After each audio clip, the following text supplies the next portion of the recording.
I'm going to talk a little bit more about that in a little bit. Let's talk about this PLE coming up this Saturday, because before we get to SummerSlam, we've got Money in the Bank, which is this Saturday in Toronto. They are running SmackDown, Money in the Bank, and NXT Heatwave on Sunday, all in the same building. As of this recording, there are no women's championship matches on this show. Not for the tag team titles. Neither of the singles titles are on the line. Liv Morgan is defending her women's world title against Zelina Vega on Raw tomorrow night in Boston. And Bayley, as of this moment, has no defense scheduled probably until SummerSlam. So it's another 5-match card from Triple H, which I think for these, say, lesser shows, I mean, Money in the Bank has become, Money in the Bank has replaced Survivor Series as one of the top 4, the big 4, if you want to look at it like that. But, when you have like a King of the Ring or a Clash of the Castle, Backlash, 5 matches is fine. I would hope he's got another 1 or 2 on tap for SummerSlam. SummerSlam's a much bigger show. You got to have more than 5 matches on the SummerSlam card. You don't want to overload it. I think you could do 6 or 7. Let's run through this card here and what I think the match order may end up being. We have the men's Money in the Bank ladder match.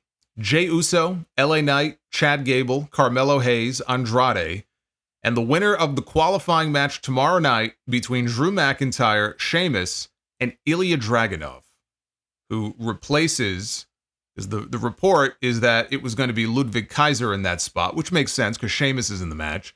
Kaiser unfortunately got injured on Monday. We still have no idea what the injury is, how bad it is, but he was replaced by Ilya Dragunov, which only makes the match even better. I'm very much looking forward to that match. I'm looking forward to that more than I am some of the matches on the pay-per-view tonight. Hayes and Andrade are going to help on the quality end of things. They have no chance of winning this match. LA Knight would ordinarily be one of the favorites, but I have no doubt that Logan Paul is going to show up and make sure that he does not walk out with that briefcase, which will then lead to a U.S. title match between them at SummerSlam. Knight got the jump, got the pin on Logan Paul on Friday. So, of course, Logan's going to be looking for revenge here. That leaves McIntyre, Jey Uso, and Chad Gable. I've laid out a couple of different scenarios for Gable, should he win, but I don't feel good about his chances, especially with the Wyatt Six now coming after him twice in 2 weeks. Clearly, they have beef with him. I don't think they're done with him. Jey Uso was the favorite until they teased Drew McIntyre getting into the match, and assuming he qualifies tomorrow night, I've got McIntyre winning Money in the Bank. We are not going to have to wait very long for the cash-in because he said that he would do it on the same night. I don't think we see CM Punk getting involved here. If Logan Paul is going to get involved and cost LA Knight, I don't think you want to run the same angle twice in one match with 2 different people. McIntyre is going to win Money in the Bank. Sami Zayn defends the Intercontinental Championship against Braun Breaker. This should be a very good match. You can look at it and go, is it too much too soon for Braun? Should Braun be winning a title so quickly into his run on the main roster? It's only been 2 months, 3 months.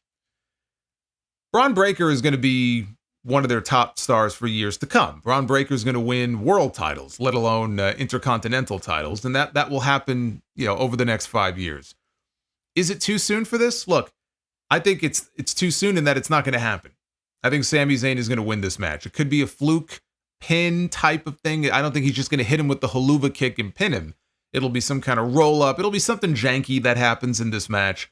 I just don't see a title change happening yet with Braun. Sami's going to retain. I think that the play here is to build to a fatal 4-way at SummerSlam for the championship, with Sami Zayn defending against Braun Breaker, Sheamus, and Ludwig Kaiser. That's assuming that Kaiser is healthy, though, and whatever his injury may or may not be, that it's not that serious and he's back in the ring before then. If not, they could always turn it into a triple threat match. But on that show is where I think Braun Breaker will win the Intercontinental title. Now, there's another way to look at this, which is Sheamus has his own story. Sheamus has never won the Intercontinental title. It's the only major title that he's never won before. And he's going to win it at some point. The only question is, should he win it at SummerSlam? Or should they wait and have him win it at WrestleMania and make it a WrestleMania moment? Or would it not mean more to have Braun Breaker beat somebody like Sheamus at a WrestleMania and win the title there? And you put off his first title on the main roster until next year. I could see it either way. I really can. I still think chances are Breaker wins it in August at SummerSlam and not here.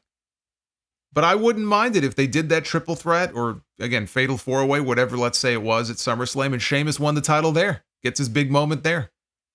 Right? It's a big stadium show. Get that great moment, that great reaction. And then you build to Sheamus defending against Braun Breaker at WrestleMania 41. I think that would be great too. We have the women's Money in the Bank ladder match. Io Sky, Lyra Valkyria, Chelsea Green, Naomi, Tiffany Stratton, and the winner of the qualifying match tomorrow night between Ivy Nile, Zoe Stark, and Dakota Kai, who is my pick to advance. Even more than the men's Money in the Bank, there are a few different potential winners here, which I like. It's not that predictable. Tiffany would be the right move. Chelsea Green, though, is going to be the biggest babyface out there. And I could see her winning and running around with it for a while. So I think Chelsea is the dark horse. I'm not going to go with her as my pick. I am going to go with Tiffany Stratton. But I think don't count out Chelsea Green and the possibility of them putting the belt on her. Lyra Valkyria fell short in the Queen of the Ring, but she's been getting a decent push. I don't think you can count her out completely. But I see that as even less likely than Chelsea Green winning it. Io Sky, she won it last year. She is not winning it again this year. And then there's Naomi. I cannot ignore these interactions that we have been getting with Bayley and Naomi on TV, including that segment a few weeks ago before Clash in the back, where Chelsea Green confronted the two of them. And then Piper Niven ran in and squashed them up against the wall. Naomi had her hands on Bayley's title for a noticeably long period of time after they hugged. It's kind of like the Cody and Randy stuff. It's subtle, but it is noticeable. I don't think Naomi wins, but can't discount the possibility. I'm still sticking with Tiffany Stratton. We have Cody Rhodes, Randy Orton, and Kevin Owens teaming up to battle the Bloodline. Which three members, we don't know yet. They're all in the graphic. But I think it ends up being Solo Sikoa, Tama Tonga, and Tonga Loa. I can't see this closing the show when they have two Money in the Bank matches and a World Heavyweight title match that could be closing. If they did close the show with this, then Roman Reigns is coming back at the end of the show. But again, I think they're going to hold off on that for SummerSlam. Meltzer has said the plan for SummerSlam is Cody defending the title against Solo Sikoa. I don't like it. It fits the story, but as a title match, I don't like it. I think Dave is probably right on this one, though, because it makes a lot of sense. You know, that they would build the way they built up Solo Sikoa of late. I mean, I haven't forgotten all those fucking losses he piled up earlier this year. But they're trying hard to establish him as the new leader of the Bloodline. And if Cody against Solo is the destination, then what should happen here is Solo Sikoa should pin Cody Rhodes. And that's my prediction. The Bloodline wins, and Cody takes the loss at the hands of Solo Sikoa. And it's no different than what they did in 96, when they had Vader pin Shawn Michaels in a six-man tag on their International Incident show before Vader went on to challenge Shawn for the title at SummerSlam. Or even look at last year. They had Jey Uso pin Roman Reigns in the Bloodline Civil War tag team match. And then he went on to get the shot against Roman for the title at SummerSlam. So I think that's what happens. What I'm also going to be watching for, though, is anything that might happen with Cody Rhodes and Randy Orton. Because they are clearly setting the stage for something in the not too distant future. Is it something that happens during the match? Is it Orton's reaction to Cody taking the loss? And then his reaction after the match? Does he drop Cody with an RKO? If they're not wrestling at SummerSlam, it seems premature for that. But when that RKO comes, it's going to hit like crack. And it's going to lead to, I think, a lot of fun with Cody and Randy. It's just such an obvious feud, built-in history there, you know, both from wrestling families. It just makes far too much sense. And it's going to happen. I wish it was SummerSlam. It's probably not going to be SummerSlam. It could come right after that. But Randy Orton on Friday, they did it again, where in the segment at the beginning of the show, Cody was on the mic, and he was in the ring with Orton and Owens. And Cody said, here we are tonight in Madison Square Garden, and I should be defending my championship against a worthy, credible opponent. And as he was saying those words, Randy Orton just so happened to be positioned right behind him in the ring with his back turned, and he turned. He snapped towards Cody to stare at him when he talked about, I wish I was defending my title tonight against the credible challenger. And the look on Randy Orton's face, I mean, it was so obvious. And it's something that Triple H has been very good at doing since he took over, I will say. Usually it happens in backstage segments where there could be a promo or a conversation going on in the foreground. In the background, you see another conversation happening with two different people. And you know that it ties into some other story on the show, but you don't know what they're saying. Like little Easter eggs. And he's very good at that. When we see something like that happen, like we did in this segment here, it means something. It's not there by accident. It's there by design. And I have this as the main event to close the show, based solely on what happens in the men's Money in the Bank match. If they open the show with the men's Money in the Bank and Drew McIntyre does win the briefcase, then I think they close the show with this. Damian Priest defending the World Heavyweight Championship against the former champion, Seth Rollins. I was all ready to go with Rollins to win the belt and defend against Gunther at SummerSlam, but after last Monday, having second thoughts. Rollins upped the stakes. He added some stipulations to their match. If Damian Priest wins, Seth Rollins said he can never again challenge for the World Heavyweight title so long as Damian Priest is the champion. But if Rollins wins, Priest must leave the Judgment Day and show that he can stand on his own 2 feet without them. And Priest accepted those terms. He even said that the Judgment Day needs him a lot more than he needs them, which is a line that's going to come back to bite him.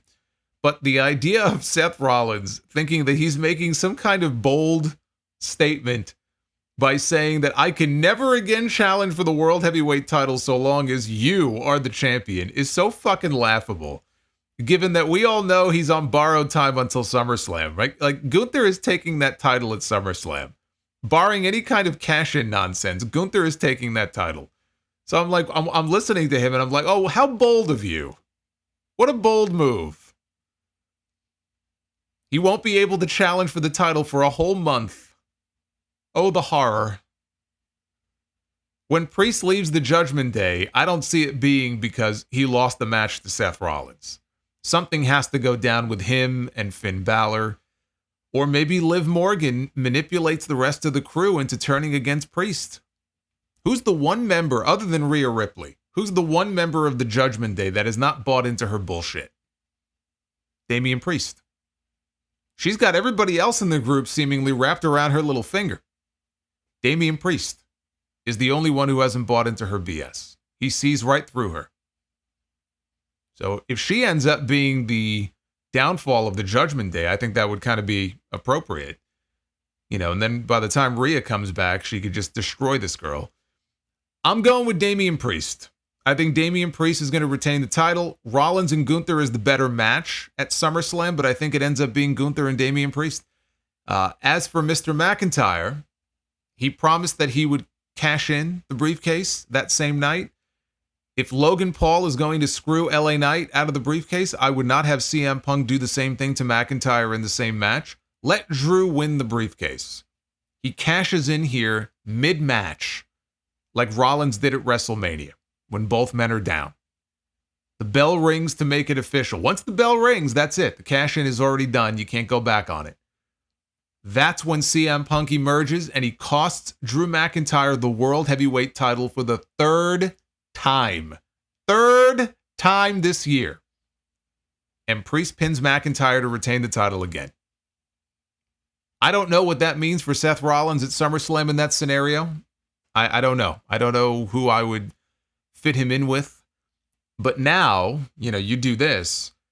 The heat between Punk and McIntyre has reached its boiling point.